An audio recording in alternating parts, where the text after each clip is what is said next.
Hello दोस्तों, welcome to IFS.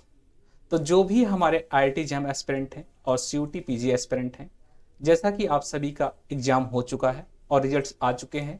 IIT jam aspirant जो थे वे अपने आईआईटी जैम में इस समय काउंसलिंग में बिजी हैं। उसके साथ साथ जो हमारे सीयूटी पीजी एस्पिरेंट हैं उन्होंने एग्जाम दे दिया है, उनके रिजल्ट्स अभी नहीं आए हैं। तो रिजल्ट्स का वेट कर रहे हैं। तो रिजल्ट्स और उसके साथ साथ एक्सपेक्टेड कट ऑफ और यहाँ पे काउंसलिंग डेट, इन सारी चीज़ों के बारे में इस सेशन में आप सभी को जानने को मिलेगा। तो ज़्यादा टाइम नहीं लेंगे, हम मात्र 5 मिनट का टाइम लेंगे। आप सभी को यहाँ पे हम सारी चीज़ें टू द पॉइंट हम बताने वाले हैं। तो जैसे कुछ लोगों के ड्रीम्स होते हैं महात्मा गांधी सेंट्रल यूनिवर्सिटीज़ में जाने का, जो कि हमारा पटना में स्थित है। अगर मैं बात करूं तो इसमें जाने के लिए एक्सपेक्टेड कट ऑफ क्या हो सकता है, इसके बारे में बात करेंगे हम इस सेशन में।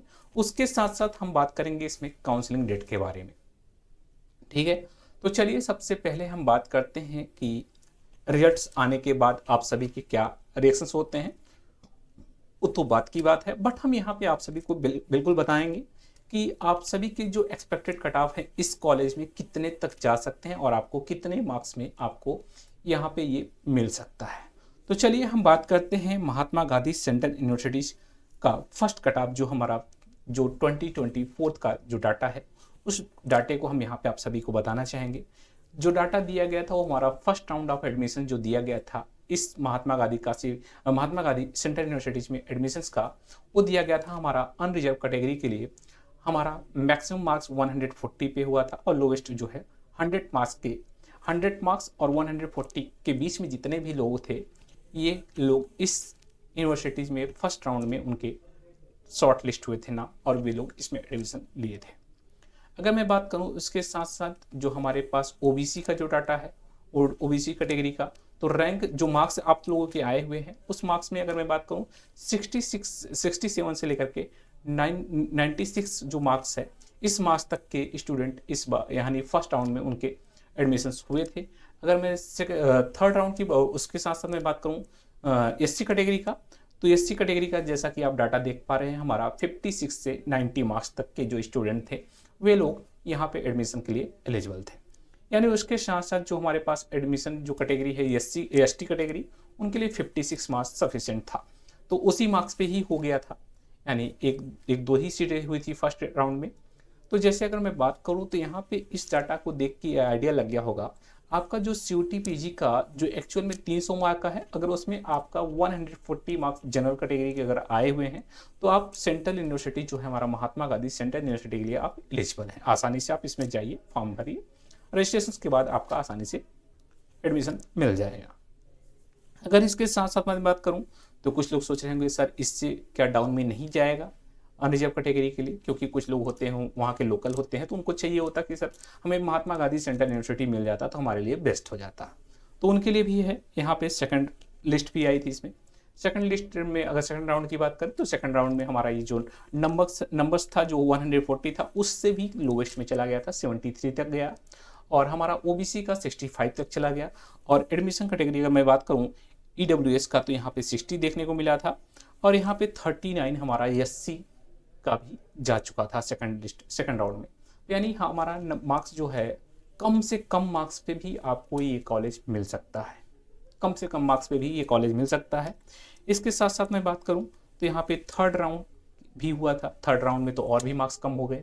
एडमिशन कैटेगरी हमारा अनरिजर्व के लिए तो 60 मार्क्स तक चला गया था, यानी अगर आप 300 में से 60 नंबर भी पाए हैं तो भी आपको ये कॉलेज मिल सकता है। इस बात को ये इंडिकेट कर रहा है प्रीवियस डाटा।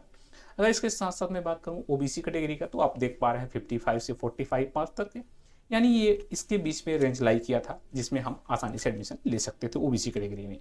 तो जैसा कि यहाँ पे आप थर्ड राउंड में ये डाटा देख पा रहे हैं। इसके साथ साथ मैं बात करूँ तो हमारा फोर्थ राउंड ऑफ एडमिशन की बात करें तो फोर्थ राउंड में ईडब्ल्यूएस का तो 20 मार्क्स, सोचिए बहुत कम पे भी एडमिशन हो गया है। तो अगर आप लोगों के पेपर्स में अच्छे मार्क्स आए तब तो आपको बेस्ट यूनिवर्सिटी मिलेगा।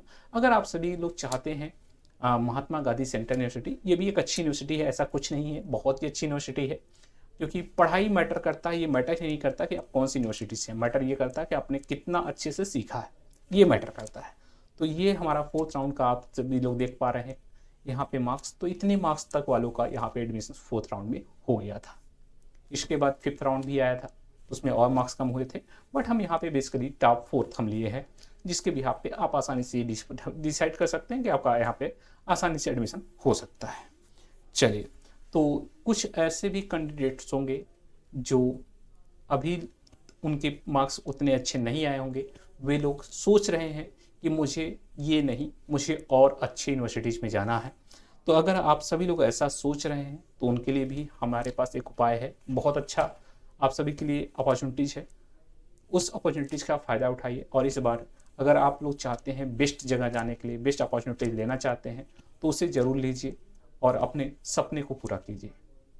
तो अगर मैं बात करूँ तो यहाँ पे पिछला जो डाटा दिया गया था, डेट दिया गया था, काउंसलिंग डेट, वो हमारा 5 मई को दिया गया था, ठीक है। और इसका जो रजिस्ट्रेशन था वो समस्त पोर्टल पे होता है, जैसा कि आप सभी को पता है। तो यानी जो रिजल्ट्स है ये हमारा इसी अप्रैल में ही CUT PG के रिजल्ट्स भी आने की उम्मीदें हैं।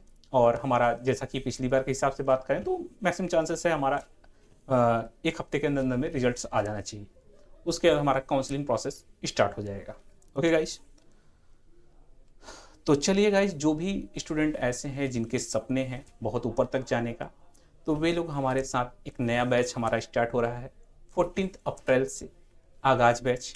इस बैच में जाइए, ज्वाइन कीजिए और इस बार जो टारगेट आप लोग लेके चले हैं एक प्रॉपर डायरेक्शन में, उस तरीके से पढ़ाई करिए और अपने सपने को पूरा कीजिए। अदरवाइज ऐसे ही वक्त निकल जाएगा और हाथ में कुछ भी नहीं बचेगा। तो बिल्कुल देरी मत करिए, आप लोग बैच ज्वाइन कीजिए, डिसिप्लिन मैनर में रेगुलरिटीज के साथ पढ़ाई करिए और सिलेक्शन लीजिए और IITs का सपना पूरा कीजिए। तो ये बैच हमारा 14 अप्रैल से स्टार्ट हो रहा है। ओके गाइस, तो डेट बिल्कुल नहीं भूलना है, तो जा करके इस बैच को ज्वाइन कीजिए। और बैच को ज्वाइन कैसे करना है इसके लिए मैंने ऑलरेडी यूट्यूब पे कल एक लाइव सेशन लिया था, उस लाइव सेशन को जाके देखिए, बैच लॉन्चिंग था, उसमें आप देखेंगे कैसे ज्वाइन करना है। मैंने सारे प्रोसीजर वहाँ पे बताए हैं, आप लोग आसानी से ज्वाइन कर सकते हैं। ओके गाइस, तो अगर आप सभी लोगों को थोड़ा सा प्रूफ चाहिए कि सर इस बार आपकी संस्था का रिजल्ट्स क्या रहे, तो रिजल्ट्स आपके सामने हैं, बहुत शानदार रिजल्ट्स रहे हैं। तो अगर आप सभी लोग भी चाहते हैं कि आप भी ऑल इंडिया रैंकर्स बन सकें तो आप लोग हमारे साथ जुड़ सकते हैं। ओके गाइस, तो चलिए, ये हमारा सबसे इम्पॉर्टेंट पॉइंट ये है कि अगर आपको IIT JAM और CUT PG से रिलेटेड कोई भी इंफॉर्मेशन चाहिए, जहाँ पे लगता है कि आपको इसके बारे में आपके माइंड में सारी चीज़ें पता नहीं है, तो आप उन चीज़ों को भी यहाँ पे एक बार देख सकते हैं। तो कम से कम एक बार तो इस वेबसाइट पे जा करके, यानी इस ऐप पे जाइए, विजिट करिए। डेफिनेटली ये मैं कह रहा हूँ, आप सभी को बहुत सारी चीज़ें एक्सप्लोर करने को मिलने वाली है, ठीक है। तो यहाँ पे क्या क्या है, प्राइम क्लासेस दिए गए हैं, रिकॉर्डेड लेक्चर्स हैं बहुत सारे फैकल्टीज़ के, आप देखेंगे वहाँ पे आपको पता चलेगा एक्चुअल में केमिस्ट्री कैसे पढ़ी जाती है और किस तरीके से उसके कंसेप्ट को समझाया गया है। अब बहुत ही शानदार तरीके से यहाँ पे दिए गए हैं। और रैंकर स्ट्रेटजी है, प्रैक्टिस क्वेश्चन पेपर है, टीचर हैंडआउट्स है, PYQs है, तो ये सारी चीज़ें यहाँ पे अवेलेबल है। ओके गाइज, तो बिल्कुल देरी मत करिए और जाइए फटाफट। 14 अप्रैल को नया बैच स्टार्ट हो रहा है, तो बिल्कुल अब देरी नहीं करना है, बैच ज्वाइन कीजिए और अपनी पढ़ाई को कंटिन्यू करिए। चलिए गाइज, तो हम इस सेशन को यहीं पे एंड करते हैं। तो आप लोग सेशन को ज़्यादा से ज़्यादा अपने दोस्तों के पास शेयर कर दीजिए ताकि उनके पास भी ये इन्फॉर्मेशन पहुंच जाए। तो thank you and happy learning, bye bye guys.